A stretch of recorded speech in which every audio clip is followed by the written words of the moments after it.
southernrapnews.com.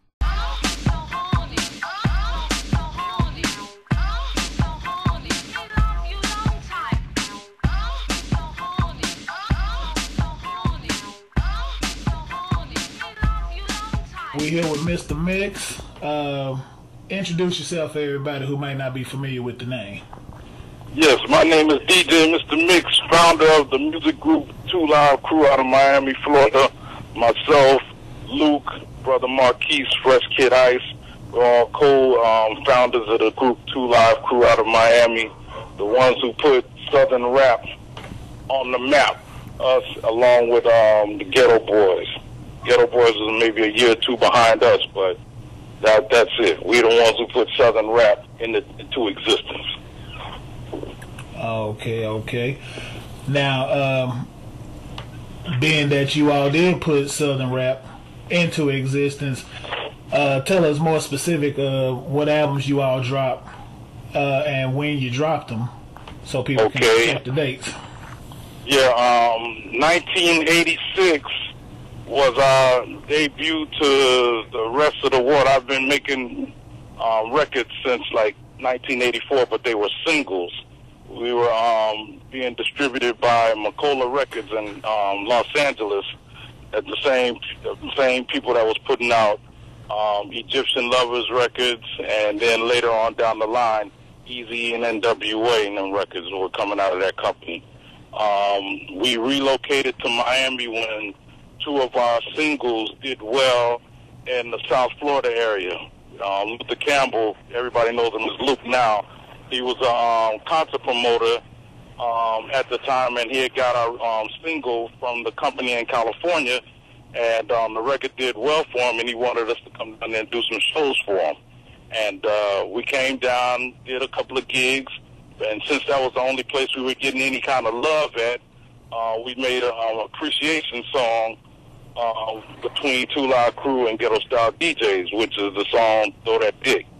That's where that record come in from. Basically, it was a dance that they were doing at the parties at the time, and we just elaborated on the dance. I did the music, Fresh Kid Ice did the lyrics, and we just based off of what we were seeing in the club. It was written on, based on that, and that's where the whole marriage of Luke and myself and the other two guys, Marquise and Kid Ice, came into existence to the rest of the world. That was beginning of '86. First album came out in January of '87. That one single, we worked for 10 months off of that one single, Throw the Dick. Okay. So now y'all was the first ones in the South. That was independent, of course. Independent, the big thing right now, especially in the South. How were you all working that album? Well, basically at that time, we had a unique situation that nobody else had at that time, and really still don't have to this day. We were the ones, we were putting on our own parties. We were the people that had all the stuff going on. Luke at that time was doing big parties for the University of Miami. During that time, University of Miami was the top-rated college football team in the nation. So we had a lot of things going. And then at that time also, Miami was notorious for the dope game back then also. So a lot of the guys that was hustling in Miami, they would take, they would take the work up the road to all of these different parts of the South, whether it was Alabama, Mississippi, South Carolina, Georgia, and go terrorize these spots and put down the same way like how New Jack City, the movie New Jack City, was a lot of cats was actually doing that. And our product was traveling with them. So, our stuff got promoted down there through, through the street hustle and us doing actual parties. And then the parties that we did, we did parties in Tampa, Daytona, Jacksonville, Orlando, and wherever it is that we seen that or heard that the record pools were giving us feedback that the records was doing okay, we would go there and do an actual party. We'd actually bring our own equipment and everything. So a lot of cats, they don't even know that part of the game. They just think that they're supposed to just get hired and go up there and go do what they do. but we were actually physically going to do the parties, and that was our promotional machine. Okay.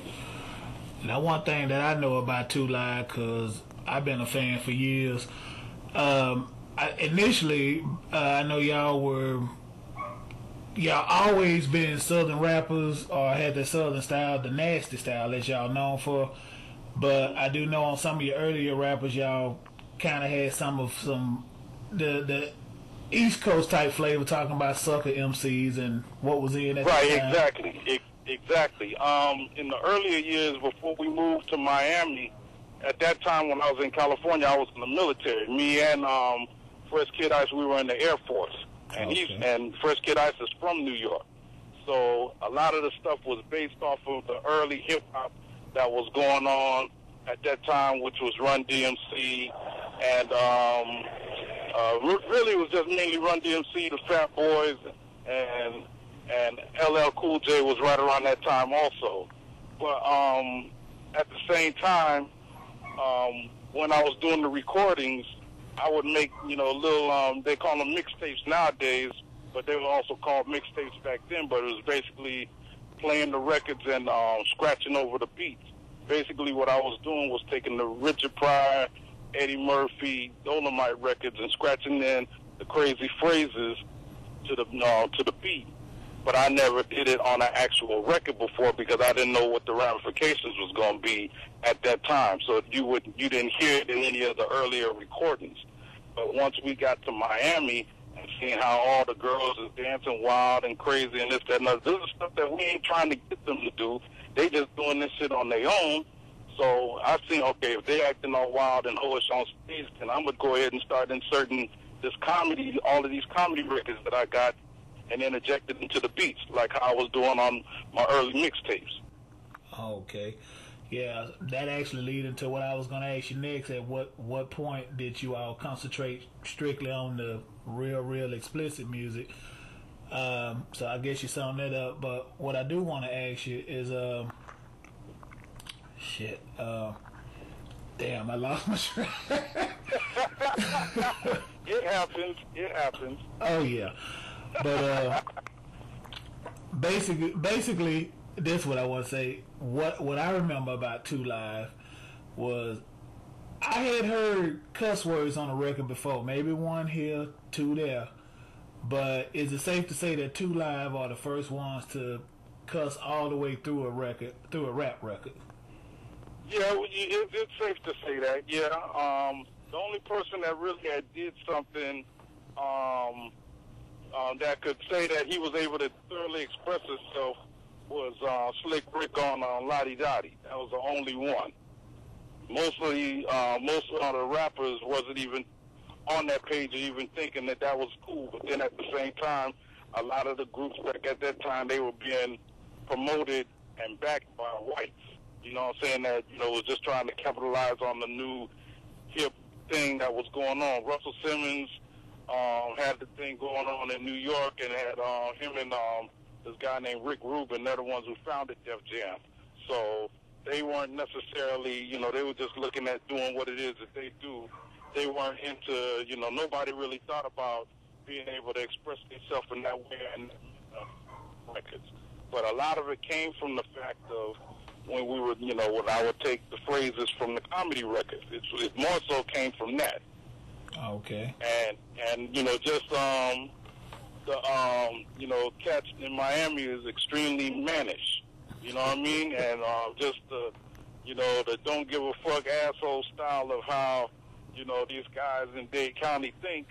It was just kind of out there in the street, and like I said, it was fast money, which means it's fast women around fast money.